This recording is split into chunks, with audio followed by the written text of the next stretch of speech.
नमस्कार, मैं हूं वनीसा राणा। AGCNN न्यूज पर आपका स्वागत है। प्रस्तुत है आज की स्पेशल रिपोर्ट। भारत के इतिहास में एक काले दिन के रूप में दर्ज 14 फरवरी 2019 का दिन। इस दिन जम्मू कश्मीर के पुलवामा जिले में एक आत्मघाती आतंकवादी हमले में केंद्रीय रिजर्व पुलिस बल के 40 जवान शहीद हो गए थे। यह हमला भारतीय सुरक्षा बलों पर हुआ सबसे घातक आतंकी हमलों में से एक था। इस घटना ने पूरे देश को झकझोर कर रख दिया और आतंकवाद के खिलाफ भारत की लड़ाई को और भी मजबूत बना दिया। कश्मीर एक विवादित क्षेत्र है जिस पर भारत और पाकिस्तान दोनों दावा करते हैं। 1980 के दशक के अंत से यहां आतंकवाद की गतिविधियां तेज हो गईं, जिनमें पाकिस्तान से मिली मदद का भी योगदान था। 1989 से अब तक लगभग 70,000 लोग मारे जा चुके हैं, जिनमें आतंकवादी, नागरिक और सुरक्षा बल शामिल हैं। यह आतंकी हमला 14 फरवरी 2019 को दोपहर लगभग 3:15 पर हुआ, जब केंद्रीय रिजर्व पुलिस बल जवानों का एक काफिला जम्मू से श्रीनगर जा रहा था।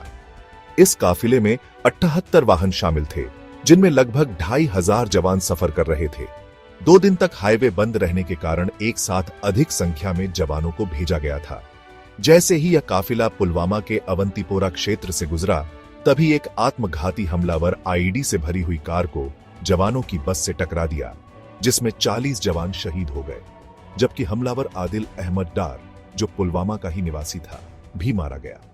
इस आत्मघाती हमले की जिम्मेदारी पाकिस्तान स्थित आतंकवादी संगठन जैश-ए-मोहम्मद ने ली और हमलावर आदिल अहमद डार का वीडियो जारी किया, जिसमें उसने आत्मघाती हमला करने की बात स्वीकार की। भारत ने इस हमले के लिए पाकिस्तान को दोषी ठहराया, जबकि पाकिस्तान ने इसकी निंदा करते हुए किसी भी तरह की संलिप्तता से इनकार किया। लेकिन जैश-ए-मोहम्मद का सरगना मसूद अजहर पाकिस्तान में सक्रिय था।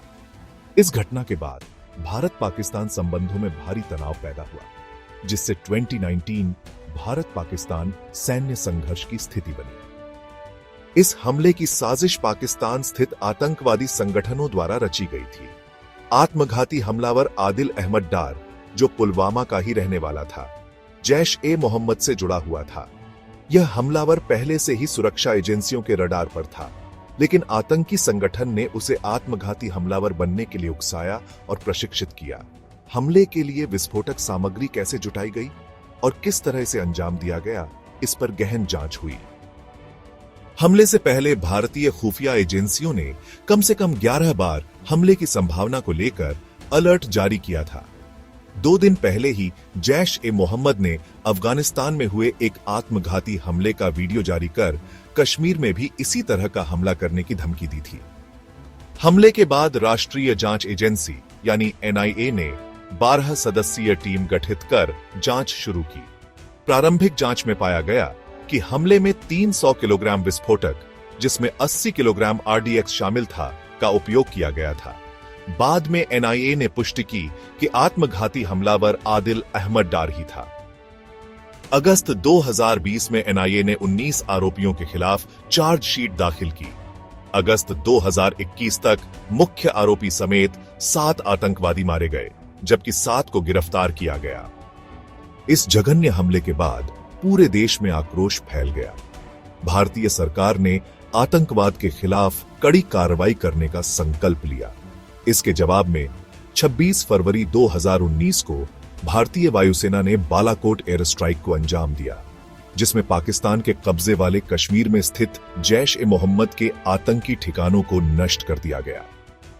इसके अलावा भारत ने अंतर्राष्ट्रीय स्तर पर पाकिस्तान को कूटनीतिक रूप से अलग थलग करने के प्रयास किए।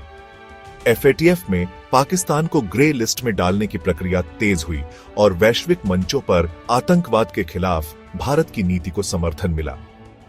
26 फरवरी 2019 को भारतीय वायुसेना के मिराज 2000 लड़ाकू विमानों ने नियंत्रण रेखा पार कर पाकिस्तान के बालाकोट में जैश-ए-मोहम्मद के आतंकवादी ठिकाने पर बमबारी की।